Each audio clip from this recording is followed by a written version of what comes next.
est un sujet majeur dans les prochaines années pour l'ensemble de nos collaborateurs. Le lieu de travail, les danses comptent énormément d'effets négatifs sur les apports positifs par rapport à l'employeur, donc il faut remettre les choses à plat. Ce sont des constats qui invitent à passer à l'action afin de se saisir davantage des atouts que les danses génèrent sur le lieu de travail.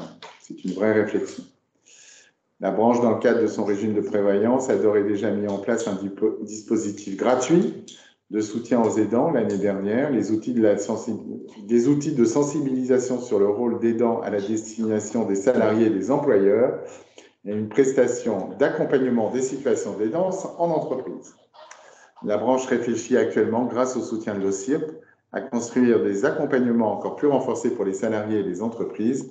Donc, je remercie de sa présence et de son intervention sur place Patricia Béchu, qui est au développement à l'OCIRP, et je remercie pour sa disponibilité et son implication. Bien sûr, vous avez toujours Céline Cavelier qui est à nos côtés, qui nous accompagne à la Fédération nationale de l'habillement. Et je laisse Patricia Béchu pour nous présenter cette thématique très importante pour les chefs d'entreprise pour l'année prochaine, en 2025, et pour la branche. Merci. Merci beaucoup pour cette présentation et votre accueil. C'est un plaisir d'être parmi vous aujourd'hui. Nous allons parler de l'aidance. Alors bien sûr, le CIR, vous nous connaissez peut-être, nous assurons la rente éducation dans votre régime de prévoyance. Et nous sommes très engagés sur l'autonomie. Et donc les aidants, c'est un sujet sur lequel nous travaillons depuis de nombreuses années, notamment grâce à notre lab autonomie, qui existe depuis quelques années, comme je disais. Donc, l'aidance, c'est un sujet d'actualité et qui concerne toutes les entreprises, quelle que soit leur taille, comme tous les sujets liés, je dirais, à la vie des salariés, et vous le savez mieux que tout le monde. Je pense par exemple à la parentalité, je pense aussi à la maladie, lorsqu'un salarié est gravement malade et qu'il revient dans l'entreprise. Voilà, ce sont des sujets qui vous impactent forcément et sur lesquels on vous demande de plus en plus souvent d'investir, en tout cas en temps humain, sur ces sujets. Donc, je vais vous présenter les résultats de notre dernière étude qui porte sur les salariés aidants avec cette grande question coût ou richesse pour l'entreprise. Cette étude, elle est annuelle avec un certain nombre de questions qui se rajoutent chaque année pour vous apporter de la matière dans vos réflexions, bien sûr au niveau de la branche, pour vous accompagner de plus en plus sur ces sujets. Alors déjà, qu'est-ce qu'un salarié proche aidant? Donc, c'est défini par une loi de 2015 portant adaptation de la société au vieillissement. Et l'aidant, en tout cas le salarié aidant, est ainsi défini comme une personne qui exerce une activité salariée et qui vient en aide de manière régulière et fréquente, bien sûr à titre non professionnel, pour accomplir tout ou partie des actes ou des activités de la vie quotidienne d'une personne qui se trouve en perte d'autonomie, soit du fait de l'âge, donc du fait du vieillissement, ou de la maladie ou d'un handicap, et là bien sûr quel que soit l'âge de l'aider. Donc on est sur une définition extrêmement large. Il suffit, voilà, c'est vraiment le fait d'accompagner une personne, pas forcément une personne d'ailleurs de son entourage familial directement. On est sur une définition qui vise toute personne accompagnée.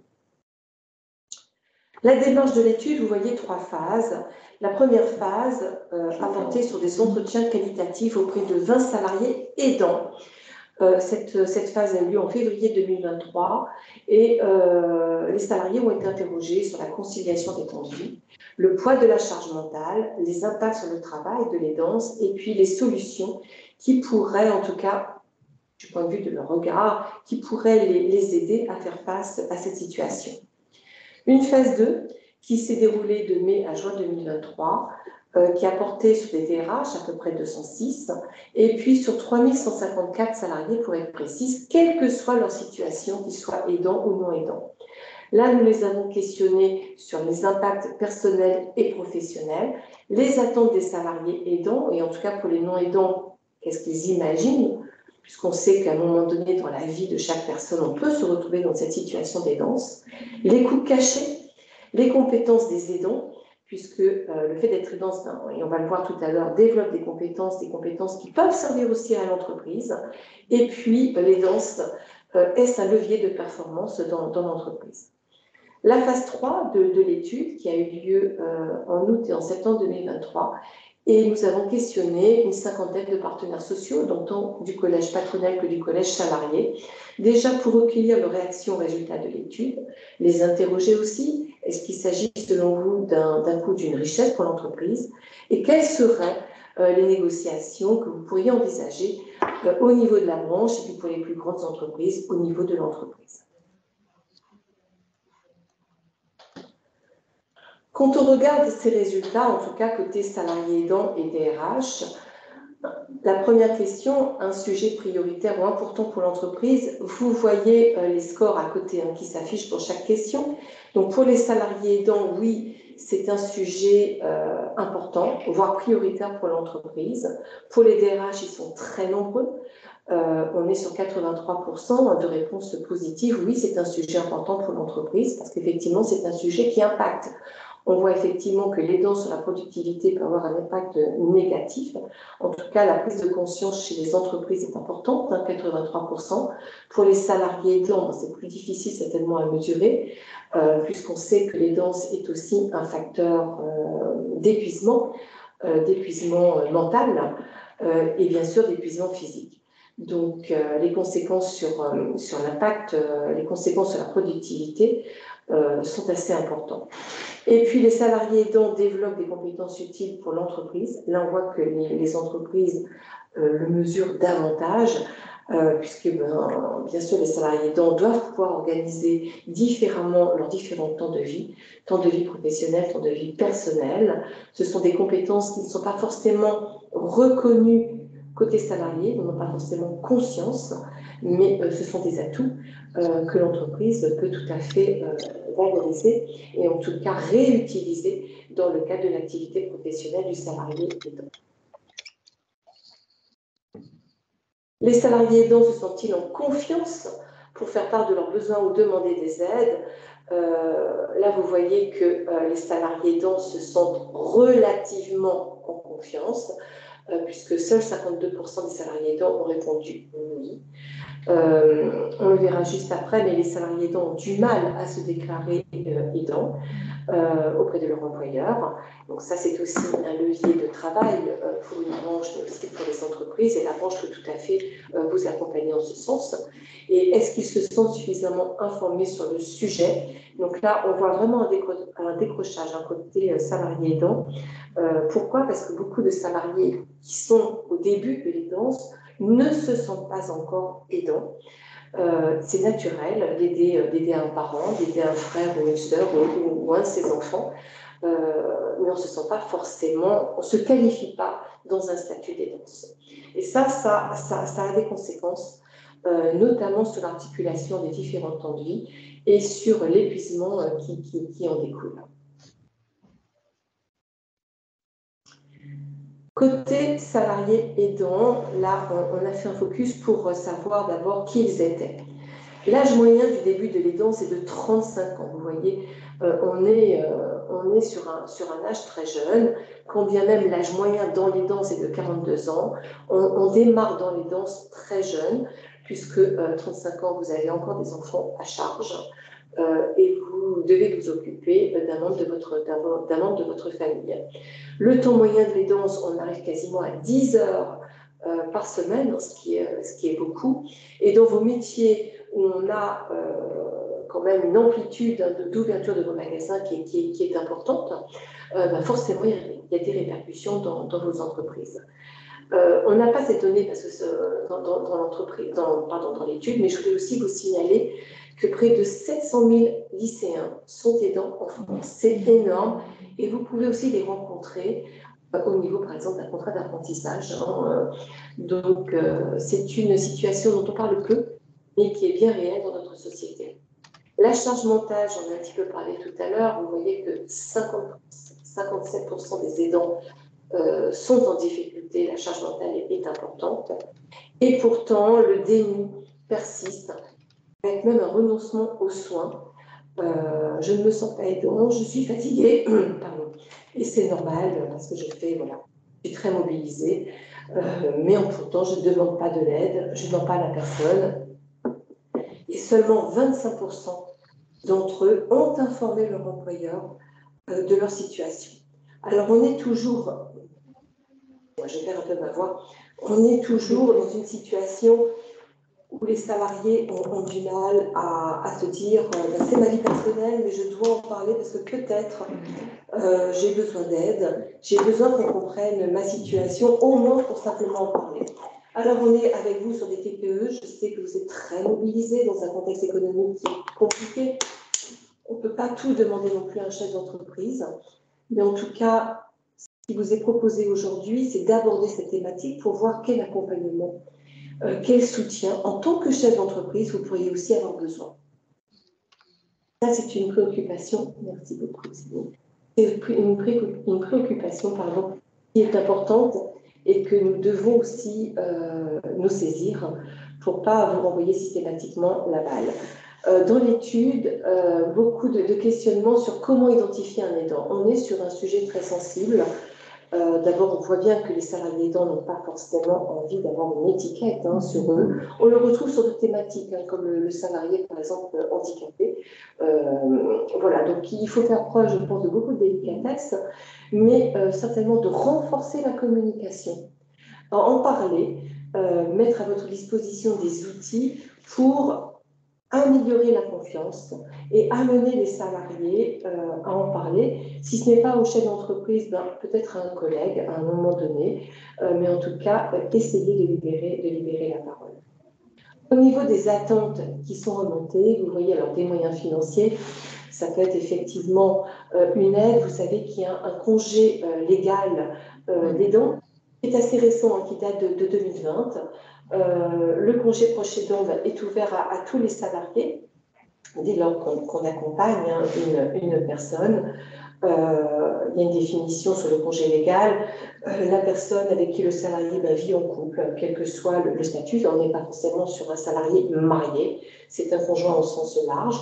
C'est aussi le salarié qui accompagne un ascendant ou un descendant, ou un membre, je dirais, collatéral, un oncle, une tante, un cousin, une cousine. La durée du congé, elle est de 3 mois. Elle peut être renouvelée sans dépasser 1 an. Et puis, à côté de ce congé légal, vous avez une aide financière qui est pilotée par la CAF, qui existe depuis 2020. Vous avez un CERFA qui est dédié à ça. On vous donnera bien sûr le numéro du CERFA. Mais en tout cas, cette allocation, elle ne peut être versée que dans la limite de 66 jours durant toute la carrière professionnelle. Et en 2023, elle s'élève à 62,44 € par jour. Donc, en tout cas, c'est une aide. Il y en existe d'autres dans, je dirais, cet imbroglio très français. Mais vous pouvez mobiliser des aides de la CAF, mais aussi de votre assureur au niveau de la branche qui est Mutex. L'OCIAP aussi réfléchit à mettre en place un portail pour vous faciliter en tant que chef d'entreprise, en tant que bénéficiaire, salarié bénéficiaire des différentes aides. Voilà, je pense qu'on a des aides, mais c'est très difficile de s'y retrouver. Ça prend du temps et l'accompagnement est absolument nécessaire. L'accompagnement aussi sur les services, l'accompagnement social doit être diffusé, on doit communiquer dessus, mais il faut aussi à un moment donné, quelque part, prendre le salarié par la main et lui montrer l'agencement des services pour rendre les services effectifs. Quand j'ai besoin d'amis au domicile, de l'aider, quand j'ai besoin d'une aide ménagère, c'est bien de le savoir, mais en même temps, quelles sont les priorités à mettre en place. De même, quand je suis salarié aidant et que je dois être hospitalisée de façon temporaire, il me faut un relais. Il me faut un relais pour que la personne que j'aide ne soit pas sans rien, ne se retrouve pas face à un vide. Je dois être sécurisée quand je pars en hospitalisation. Donc tout ça, c'est un chemin que nous devons tracer, bien sûr avec les branches. Et en tout cas, l'OCIAP est très engagé dans cette démarche, engagé pour l'autonomie. Concernant les DRH, c'est vrai qu'on interroge des entreprises, je dirais, de moyenne à grande taille, pour des questions de facilité d'accès aux échanges. Donc, le soutien aux aidants, en tout cas, est un levier de performance pour l'entreprise, quand bien même elles ont du mal à encore franchir les caps. Hein. C'est bien sûr un élément de RSE. Beaucoup d'entreprises, hein, vous voyez que 55% des entreprises qui ont participé à cette enquête ont une mauvaise évaluation du nombre de salariés aidants, qui ont du mal eux-mêmes à se déclarer aidants. Donc, comme je vous disais tout à l'heure, il faut renforcer la communication et favoriser en tout cas l'échange sur cette thématique qui doit être un sujet de tabou. Et puis les coûts. Alors, on parle des coûts d'aidance parce qu'on voit tout de suite effectivement un accompagnement, de l'absentéisme. Donc oui, la non prise en compte de l'aidance a un coût, puisqu'on a parlé tout à l'heure d'épuisement professionnel, d'épuisement physique, d'épuisement mental, mais prendre en charge l'aidant, ben, on est convaincu que ça permet de réduire des coûts. Vous savez, il y a des coûts que l'on connaît quand vous faites, c'est les coûts par exemple du maintien de salaire, mais c'est aussi par exemple toute l'organisation de vos petites entreprises très perturbées, hein, l'ouverture des magasins, quand on n'est que nombreux, il faut être au service du client, donc comment fait-on, hein, on ne va pas recruter un CDD pour 18, ça a des coûts, donc comment peut-on accompagner pour réduire les coûts d'une absence? Donc nous sommes convaincus que le service organisé, que l'agencement du service peut être un facteur de réduction des coûts cachés. Quand on parle de ces sujets auprès des partenaires sociaux, votre branche négocie la convention collective, la prévoyance. On voit que c'est un sujet de négociation collective, en tout cas, tant pour les partenaires sociaux côté collège salarié que pour le côté collège patronal, avec un besoin d'information et de formation. Donc ça, c'est quelque chose qui peut être facilement mis en place. Les coûts cachés sont sous-évalués, ça c'est certain, mais je dirais sont sous-évalués, y compris pour l'absentéisme au sens large. Hein. C'est pas si simple. On pense bien sûr aux coûts réels, ceux que l'on voit en termes de maintien de salaire par exemple, mais tous les coûts indirects, hein, c'est toute la perturbation de l'entreprise. On parlait tout à l'heure de l'ouverture au public, etc. Et puis, pour la majorité des partenaires sociaux, l'identification des salariés aidants est un enjeu majeur. Oui, mais je faisais le parallèle tout à l'heure avec les salariés en situation de handicap. On ne peut pas mettre en place un questionnaire, on ne peut pas aller comme ça leur demander de s'identifier, tout repose sur la confiance. Donc, il faut apporter petit à petit cette confiance. Ça passe, je pense, par la branche dans un milieu économique où il y a énormément de TPE.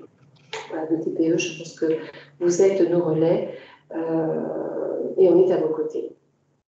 Et la communication est un levier très important pour permettre et libérer la parole sur ces sujets sans craindre. On sait très bien que la première crainte, c'est non voir, c'est avoir un jugement négatif, etc.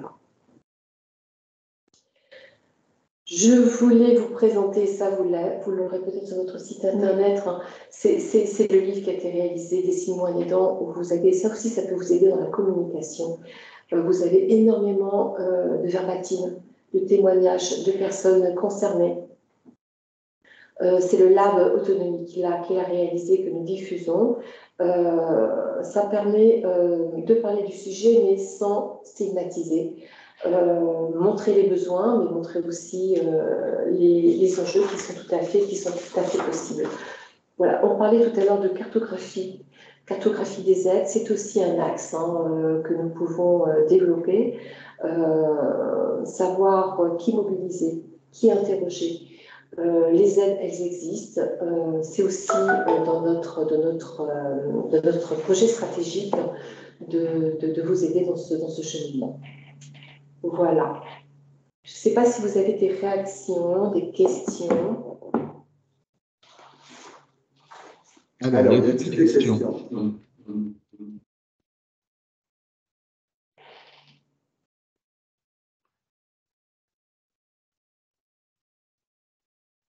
A priori, nous n'avons pas de questions. Alors, est-ce qu'on s'entend? Est-ce qu'on s'entend?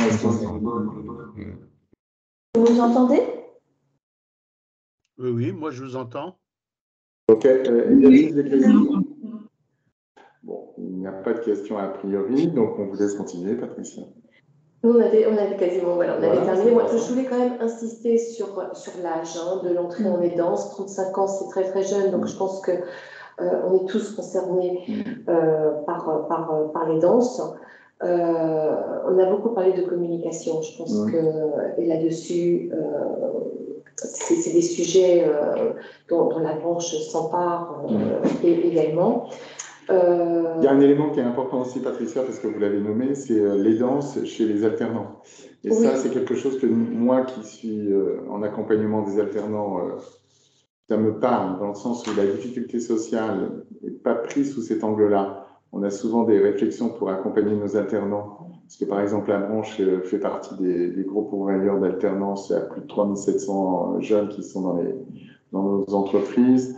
On fait partie de l'OPEP et si vous voulez, cette réflexion-là sur l'aidance des alternants n'est pas prise en compte. Donc, c'est quelque chose qu'on doit réfléchir pour pouvoir aussi avoir un accompagnement de ces jeunes-là. Parce qu'on a souvent la réflexion de dire ces jeunes sont en difficulté, il faut qu'on les accompagne parce que la vie n'est pas facile, sur l'inflation, etc. Mais on ne pense pas à l'aidance. C'est ça. Et vous nous avez dit que c'est 700 000 lycéens en France. Donc, automatiquement, dans ces 700 000, il y a des alternants. Oui. Obligatoires. Oui. Quand on anime effectivement la journée de l'aidance, qui a lieu tous les mois d'octobre, moi je me souviens très bien d'un témoignage d'un jeune qui accompagnait son grand-père, frappé par Alzheimer. Donc, on ne peut pas, je pense qu'un chef d'entreprise ne peut pas imaginer ce que ça peut être, et forcément ça a un impact dans sa vie professionnelle qui démarre. Donc voilà, je pense que il faut vraiment l'intégrer, et vous avez raison, enfin, le lien avec le co est important. On met souvent en place d'ailleurs un livret d'accueil pour tous les nouveaux entrants. Ça peut être effectivement un axe aussi, parce qu'il faut accompagner, vous l'avez souvent souligné, Etienne, les chefs d'entreprise de TPE, qui sont chefs d'orchestre, qui doivent régler toutes les situations possibles et imaginaires dans une entreprise. Je pense que là aussi, ça peut être un axe. Par le livret d'accueil, peut-être. C'est un axe super important parce que, si vous voulez, vous le dites parfaitement bien, on est en train d'éditer des livrets. Et dans ces livrets, on a souvent parlé de l'accompagnement social, mais on a toujours oublié les danses. Donc, avant de l'éditer, il va falloir qu'on fasse et puis après, peut-être une formation du tuteur. Alors, la formation du tuteur, elle est intégrée, mais la réflexion de l'alternant, pour les alternants, de l'aidance pour le tuteur, il faut qu'on la mette dedans pour y penser. Voilà, c'est un sujet aussi. Voilà. Et je pense que alors c'est peut-être un axe de communication, parce qu'on a parlé tout à l'heure effectivement de livret, de communication par la branche, mais peut-être par cet axe d'accompagnement des jeunes en contrat d'apprentissage, on peut aussi parler de ce sujet d'une autre façon dans l'entreprise et libérer encore la parole. C'est ça. En tout cas, très, très, très, très intéressant. Si vous n'avez pas de questions, mais c'est un vrai sujet qui sera sur 2025, c'est sûr, et dans toutes les prochaines années, qui sera dans la réflexion des accompagnements des TPE et de nos chefs d'entreprise et de nos collaborateurs, parce que, comme vous l'avez fort bien dit, c'est qu'un élément positif, c'est-à-dire que si nous avons des collaborateurs qui se sentent bien et qui ont une reconnaissance de ces difficultés pour accompagner les gens malades ou leurs aînés ou leurs jeunes, etc., eh bien, il n'y aura que un élément de satisfaction et du positif dans l'entreprise. Oui, c'est lutter pour moi. En tout cas, c'est un des éléments pour lutter contre l'absentéisme. C'est aussi fidéliser. Et puis après, on peut également le valoriser en termes d'attractivité du secteur. Écoutez, Patricia, merci. Merci de cette découverte. Merci de ce premier webinaire ensemble. On en refera d'autres pour d'autres sujets, mais en tout cas, c'était très, très intéressant. Si vous n'avez pas de questions, bien écoutez, il est 11h55. C'était rapide. Voilà, c'est ce qui était important. Voilà. Vous retrouverez l'étude, le replay sur le site internet, comme d'habitude, tous les outils pour pouvoir creuser un peu le sujet. Et puis on est à votre disposition avec Patricia, en tout cas, n'hésitez pas. À très bientôt. Merci, très bonne journée. Merci. Bonne journée. journée. Vous laisse, à bientôt. Merci, bonne journée. Merci, au revoir. Au revoir. Au revoir, monsieur. Au revoir, mesdames.